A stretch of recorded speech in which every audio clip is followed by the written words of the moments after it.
Assalamualaikum warahmatullahi wabarakatuh. Apa kabar Uktifila semuanya?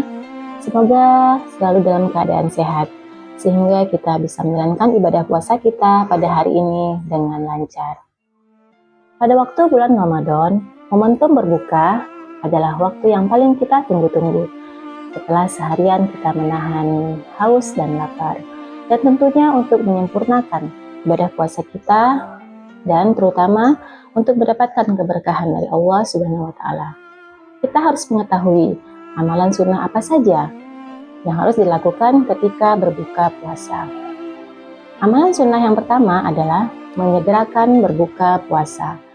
Menyegerakan berbuka puasa saat azan maghrib berkumandang merupakan anjuran dari Rasulullah SAW. Anjuran ini merupakan sunnah yang tak hanya berpahala, namun dilihat dari segi kesehatan juga memberikan dampak yang baik untuk mengembalikan kondisi tubuh kita setelah seharian berpuasa. Rasulullah SAW bersabda, senantiasa manusia berada dalam kebaikan selama menyegerakan berbuka.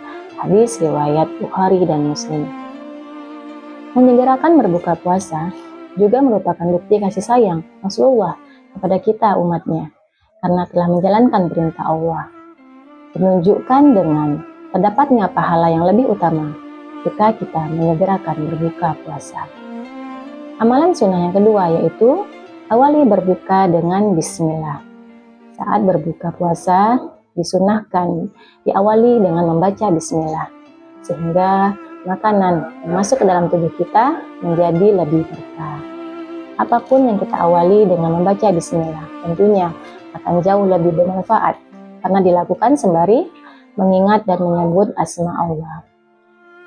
Sesuai dengan sabda Rasulullah SAW, apabila salah seorang di antara kalian makan, maka hendaklah ia menyebut nama Allah Ta'ala, membaca bismillah.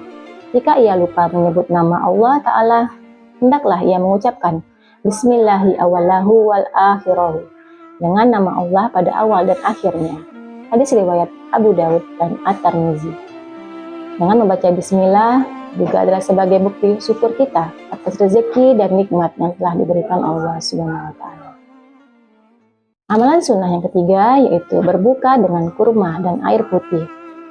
Nabi Muhammad SAW juga menganjurkan untuk berbuka puasa dengan yang manis atau kurma.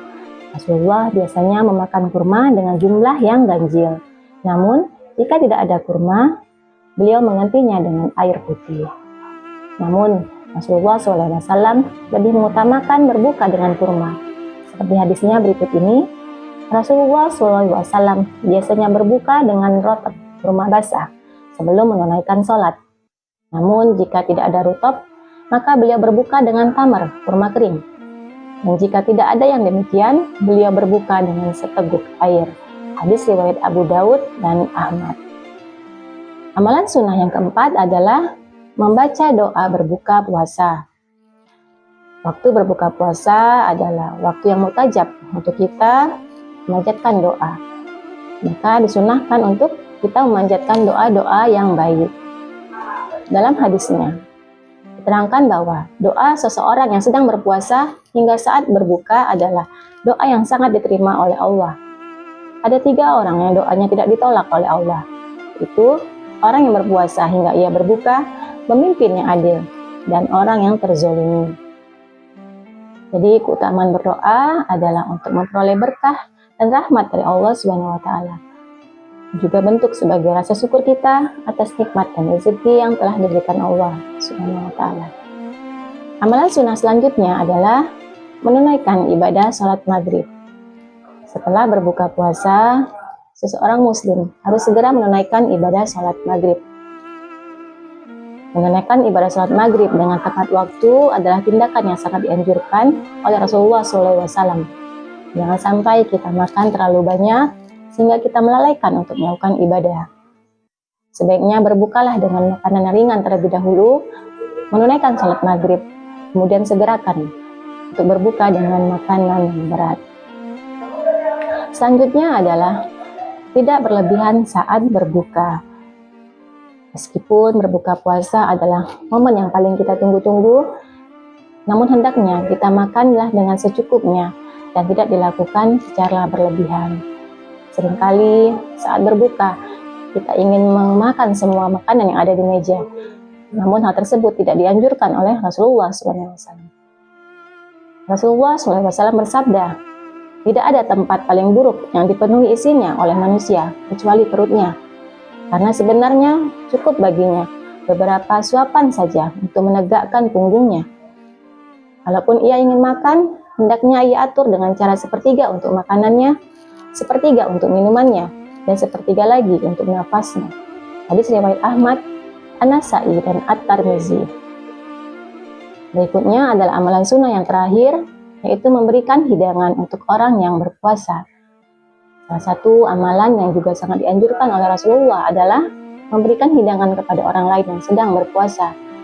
Rasulullah bersabda, barang siapa yang memberi makanan dan minuman kepada orang yang berpuasa, maka dia akan mendapatkan pahala seperti orang yang berpuasa itu, tanpa mengurangi sedikit pun pahala orang yang berpuasa tersebut. Hadis riwayat Ahmad. Demikianlah pembahasan tentang amalan sunnah yang harus kita lakukan ketika berbuka puasa. Semoga pembahasan ini bisa memberikan manfaat kepada kita semua. Di akhir kata, saya mohon maaf apabila ada kekurangan, dan saya mengucapkan selamat menunaikan ibadah puasa. Semoga puasa kita hari ini menjadi lebih berkah dan dirahmati oleh Allah Subhanahu wa taala. Billahi taufiq wal hidayah. Wassalamualaikum warahmatullahi wabarakatuh.